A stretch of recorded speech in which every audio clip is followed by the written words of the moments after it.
ঢাকার উত্তরার দিয়াবাড়িতে যারা আপনারা একটা অ্যাপার্টমেন্টের মালিক হতে চান, শেয়ার ভিত্তিক একটা প্রজেক্ট কিস্তির মতো করে অল্প অল্প করে টাকা পরিশোধ করবেন আর বিল্ডিং নির্মাণ হবে। আপনি খুব সহজে অল্প অল্প করে আপনার মাসের ইনকামের টাকা দিয়ে একটা অ্যাপার্টমেন্টের মালিক হতে পারবেন।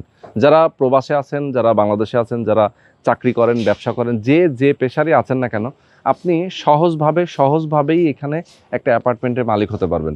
মাত্র 85 লক্ষ টাকা আপনার টোটাল খরচ হবে। 35 লক্ষ টাকা জমির শেয়ার মূল্য, বাকি যে 50 লক্ষ টাকা সেটা কনস্ট্রাকশনের মূল্য। তো এইটা আপনি জাস্ট 3 বছরেই কিন্তু পরিশোধ করবেন। জমির মূল্যটা আগে পরিশোধ করে দেবেন, বাকি টাকাটা অল্প অল্প করে দিবেন। তো যারা আপনারা চান 1800 বর্গফুটের একটা অ্যাপার্টমেন্ট হবে, কমন স্পেস সহ 12.5 কাঠা একটা জমির উপরে, প্রত্যেকটা ফ্লোরে 4টা করে ইউনিট থাকবে এবং আপনারা একটা করে পার্কিং ফ্যাসিলিটিস পাবেন। মানে একটা অ্যাপার্টমেন্টের এগেনস্টে একটা করে গাড়ি পার্কিংয়ের ব্যবস্থা পাবেন। এই যে সামনে যে সাইনবোর্ডটা দেখতে পাচ্ছেন, এই সোজাসুজি একটা রাস্তা এখানে হবে এই বিল্ডিং এর ঠিক সামনে দিয়ে। অর্থাৎ এই বিল্ডিংটা হচ্ছে এই জমির শেষ প্রান্তে। তার মানে যে রাস্তাটা এখান থেকে আসবে, এই রাস্তাটা সরাসরি এই বিল্ডিং এ এসে গিয়ে ঠেকবে।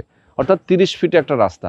আর এটা ঠিক সামনে মেট্রো রেলের যে ডিপোটা দেখতে পাচ্ছেন, আমার এখান থেকে জাস্ট দেখা যায়, মেট্রো রেলের ডিপোর সাথে কিন্তু 40 ফিটে একটা রাস্তা আছে। যে 40 ফিটের রাস্তাটা সরাসরি চলে আসে মেট্রো রেলের যে উত্তর স্টেশন এবং যে বড় যে গোল চত্বরটা আছে সেখান দিয়েই সরাসরি এখানে প্রবেশ করেছে। তো যারা এরকম একটা সুন্দর লোকেশনে একটা অ্যাপার্টমেন্ট নিতে চান, সেক্ষেত্রে স্ক্রিনে যে নাম্বার দেওয়া আছে এই নাম্বারে ফোন করবেন, সরাসরি আসবেন, লোকেশনে এসে দেখে শুনে বুঝে আপনার একটা শেয়ার বুকিং দিবেন।